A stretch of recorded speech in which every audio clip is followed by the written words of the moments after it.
This video will share ideas for helping others engage in the work. There are many ways that we can obtain training in becoming more proficient at helping others. The best source will be LDS.org. If you go to LDS.org, you can receive training by clicking on the Families and Individual tab and then clicking Family History.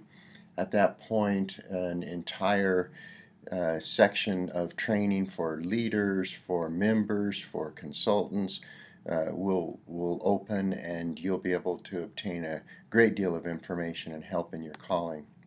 The other two spots that I might mention are the fhguide.com, where a great deal of training has been put together to help you to succeed both in your personal and in your calling in terms of family history work. The Rexburg Family History Center has the website familyhistorynow.org, and we have several videos linked there that will assist consultants in becoming more adept at using family history tools and being able to assist members to find their ancestors and to bring them to the temple. One thing that you might consider asking yourself is, what is the correlation between missionary work and family history work? As we have more and more youth become involved in family history work, one of the reasons that we enjoy that occurring when they're 17 and 18 is that it prepares them so well for a mission. A young person who learns the skills of family history work and then goes to members in their ward and offers to assist them and sets up appointments with them and teaches them in their home is really preparing in a very direct way for service in the mission field. And if you think about it, missionaries that you've seen that have done great things as missionaries were proactive people who went out and boldly asked people if they could teach them the gospel and help them. They were people who knew what they wanted to accomplish and sought to do specific things that they could measure. And then, of course, good missionaries would teach individuals in their home and do it as often as they could. So, how do you become a proactive, results-oriented person who teaches individuals? Well, those are all facilitated by the consultant planner on FamilySearch. This is a very new uh, tool that's been added to FamilySearch this year, and so I'll show you how to access it and how to use it. When you go onto the home page of FamilySearch and you click on the Get Help tab at the top right of the screen, you'll notice at the bottom of the table that opens up is the consultant planner. Click on that and you will open a screen that allows you to help other people by either inviting them or adding them manually. This is a great opportunity for consultants. They're able to get onto people's trees and prepare for opportunities to teach them in their home. If you were going to click the Invite Person button, you would then have this screen appear where it would tell you that you are able to send an email to a member of the church and invite them to give you the opportunity to view their family tree and to find people who need ordinances. Something else that's very new is that this will tie into your stake and ward, so that if you leave the ward and stake directory clicked, you can click the arrow to the right of the search name and it will open up to your ward, and you can change it to other wards in your stake, and you can select individuals, and if they have placed their email address in the in LDS.org's directory, it will place both their name and their email address and allow you to just send it. So that's a great aid that is new and very helpful. You can also enter manually, just put in the name of the person and get their email address and send it to them. Whichever you do, an email will be sent to that member, and this is what it'll look like. It'll say their name and then say that the consultant would like to help you with your family history, please click the button below to give that person permission to do this, and then it will tell you that you may be required to sign on to FamilySearch, and then they would merely click the grant permissions button, and it would then send the consultant this email. Stan, dear consultant, the person that you sent an invitation to has granted you permission to access his or her family search account. You can access that account for 1 year, and then you could click here to go to the consultant planner, or you could open the consultant planner manually. Well, when you go to the consultant planner, there are a lot of different things that are available on there. We just discussed inviting people. The people who have answered back fall under the category of having accepted or been added to your planner. And so you could come to any one of the people that are there and click on their name. And once you click on their name, then a overview of their involvement in family history work becomes available to you, and it will show you the last time they logged in, the last reservation they made, the last memory they added, the last source they added. To the right over here, there are some live links of record hints that are available to them, pioneer stories, War of 1812 sources that are available to them.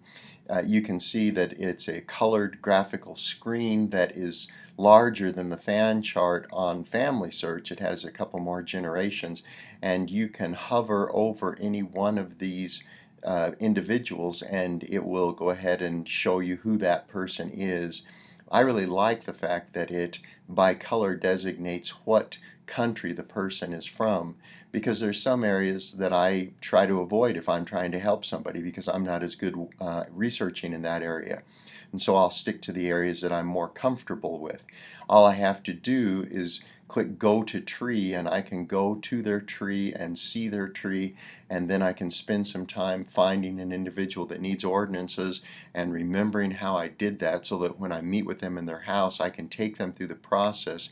And instead of struggling for a while, I can just immediately show them a success experience and not have them watch me flounder in front of them. Just below this area that I've been demonstrating are two sections. One of them is about creating lessons. It allows you to be able to prepare for the time that you will sit down with them in their home and demonstrate whatever skill it is that you're wanting to demonstrate. And below that is a tracking your progress box that you can also use to maintain record of what you've done with individuals and how the progress is going. So this is a wonderful device that is very helpful to you in preparing for meetings with individuals. The better you get at it, the more you will be able to get done in your ward or stake. Now, I wanted to ask you just for a quick second to consider what goal you think you should have for family history work. The old adage, if you aim at nothing, you will usually hit it, is true. And so the church has facilitated our ability to measure our progress in helping other people with family history work. They have quite a few new reports, and again, these are new as of this year, and this is what the stake report looks like. It will compare the previous year's totals to the current year, and it'll tell you how many more or less individuals you have who are submitting a name to take to the temple. And so in this stake, 322 people had submitted by June. It also gives you a view of people who have their first 4 generations in the tree, and then members who logged on to FamilySearch and members who participated in family history activities. So those are adding an ancestor, adding a memory, or indexing. And so you can see it gives a 3-year comparison. Those are wonderful statistics and very helpful to be able to see. Also on the stake report is a breakdown, the total number for the stake by ward, how many in each ward and how many members are in the ward, and what the percentage of that is, how many adults in the ward and how many adults are available, how many youth, how many converts, and how many YSAs. So the stake report is very helpful and is focused primarily on taking a name to the temple and how many members have requested the ability to do so. Ward consultants used to be left out of the loop and didn't have much of a way to be able to see how their ward was doing. Now that's changed. If you sign on to onto LDS.org so that your account is opened up on LDS.org, you can then click on your name, and once you've clicked on your name, this box will open up and you should click again on Leader and Clerk Resources. At that point, once you've clicked on Leader and Clerk Resources, there's a box at the top, or a tab at the top left of the screen where you can click Reports. Once you click Reports, then you'll be able to select the Family History Activity Report. It's not quite as extensive as the stake report is, but it gives you a comparison of how the ward did the previous year versus this year, and how many members have requested names to take to the temple by the month that you're in. And then it will also give those same statistics that you saw at the bottom of the stake report, the members with the first 4 generations, members logging on to FamilySearch, and then those 3 different types of family history activities, the adding an ancestor, adding a memory, and indexing. So those are some great ways to consider how well the ward is doing. I at this point would throw out the suggestion that if I were a ward family history consultant, what I would do is set a goal for myself as to how I want to try to help the ward to improve in these numbers. And I wouldn't just leave it to myself. I would try to bring these reports to members of the bishopric, to the young women, young men leaders, and let them see them and let them consider them so that they could say, wow, we have 80 youth in our ward and only 6 have requested a name this year. You'll be surprised at how they'll have their minds start to turn and be inspired about the desire to have more people participate in the work. And as they do that, then they'll ask you as a consultant, how can we get more people involved? What can you do to help us with our goal? And to the degree that you can transfer the goal from yourself to other leaders and have them own that, you will have made a major breakthrough. Also, as a ward family history consultant, I would say that it's not just trying to improve the numbers, but setting for yourself a reasonable pace where you can see that you will have made a difference in the numbers if you follow that pace. So what I've done for myself on occasion in the past when I've served as a ward family history consultant is I have said I want to help 1 person a week. That's a very sustainable pace, and yet without that goal, it's just a vague idea. I'm going to help people and I'm going to try to inspire them to request people to take to the temple, but I can look up a month or 2 later and not have helped anybody, even though I've got that vague general goal. So I suggest that you say, I'm going to help 1 person a week, 1 person a month, 1 person every other week, whatever works in your schedule, and then figure out a way to maintain that pace. The way I've done it in the past is I will go into Sunday school and I'll look around before Sunday school. I'll prayerfully pick somebody and then I'll go up to them and say, could I help you find an ancestor who needs to go to the temple? And they'll say, well, sure, I'd love that. And then I will usually get their username and helper number from them. I could at this point with that consultant planner also just invite them. The thing I like about getting the user number and the username and helper number is that then I have the ability to get on the screen and I don't need to wait for them to approve the process. I can do it that afternoon if I want to. But I get that information, I go on their tree, I find them an ancestor who really does need to go to the temple. I keep track of how I found that person. Then I get back with them and say, can I show you the person that I found? And I'll sit down and we'll print that card right there at their home while I'm uh, at their house for that one experience. And then you can try to schedule follow-up appointments so that they really master all the skills of taking somebody correctly to the temple. But if you do that, trying to help one person a week, you will be a proactive, results-oriented ward family history consultant who will make a major difference in your ward. Most wards will have their percentages doubled by one consultant who helps one person a week. I'd like to just now consider with you how we could nudge those numbers uh, according to the callings that we have. And so let me just point out some ideas for each type of calling that is related to a family history experience. The first, of course, are the primary leaders, the stake presidents and the bishops. They don't have the time to be able to devote to doing a lot for this work, but to the degree that they can personally participate in family history work so that they can bear testimony of their own spiritual experiences with it and their love of it, they will promote the work that way, and they'll have revelation and inspiration come to them as they do the work themselves. If they use these statistics and they consider them with other leaders and sit down and say, now I noticed that last year your group did this, can we improve that? What goal would you like to set? Encouraging and using statistics is going to be a very helpful thing for stake presidents and bishops to do.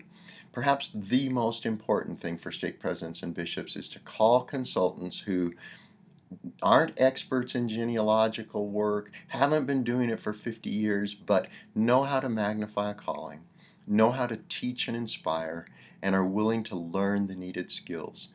We would be so well served if we would quit limiting ourselves to only those people who are experts in genealogical work, and instead we went to the person who knows how to teach and inspire and magnify a calling. They can learn the skills they need to succeed very quickly. And so those are the types of individuals that we hope will be called to these positions of ward family history consultants and otherwise. A new calling that is very exciting is the stake temple and family history consultants. This calling is one where the High Counselor used to manage this, but they just didn't have the time or the expertise to do a very good job of it most of the time. And so if stake temple and family history consultants participate personally, and if they learn the needed skills that they need to, and then they know the consultants in each ward, encourage wards to call more quality consultants, and then ensure that each one is well trained, great things will happen. We have not in the past done a good job of knowing who the consultants in the ward are and knowing what their level of training is, and these stake temple and family history consultants will be able to do that in ways that have never been able to be done in the past. The next one that has been at the heart of the family history work, of course, is the ward temple and family history consultants. They are on the cutting edge of the work, and so they should participate personally as well. They should learn the needed skills, and they should focus on individually helping, as I say, my standard, one member a week take an ancestor to the temple. Anything that is getting away from doing these group experiences that motivate people, but in the end you don't know if anybody really did anything in response. Throwing a fifth Sunday fireside or a Sunday school class, that's not the focus of a ward temple and family history consultant. The focus ought to be on helping individuals regularly find and take people to the temple. The next person that's highly involved, and again oftentimes has been marginalized and on the sideline, is the high priest group leader. Again, if he can personally participate, he'll be able to bear testimony and gain skills that he needs. He wants to learn those skills that will make it so that he's not as intimidated and worried about trying to promote this work. The high priest group leader should ensure that consultants are called and trained. And imagine if the high priest group leader kept the consultants busy, if he was going around during that Sunday school time and asking people, could we find for you an ancestor who needs to go to the temple? And then he went to the consultants and said, Brother Jones said that he would want to, here's his username and helper number. Could you get that put together this week and get back with Brother Jones before next Sunday? The other thing that the high priest group leader could do that would be wonderful is to inspire the ward council to have more leaders in the ward view family history work as part of their calling and get them to uh, collectively consider how the ward can become involved in family history work. And that leads to the other ward leaders. They should be participating personally. They have skills that they need to learn. One of the things that we hope is that they will own the duty instead of viewing family history work as something that the ward temple and family history consultants are supposed to promote and do, that they would view the consultants as assistants to them in their personal goals and the things that they're seeking to achieve. Well, there's some ideas and some helps for you to become a more effective leader in promoting family history work in your ward. Hopefully you'll have some great experiences and additional insights that are prompted from these thoughts.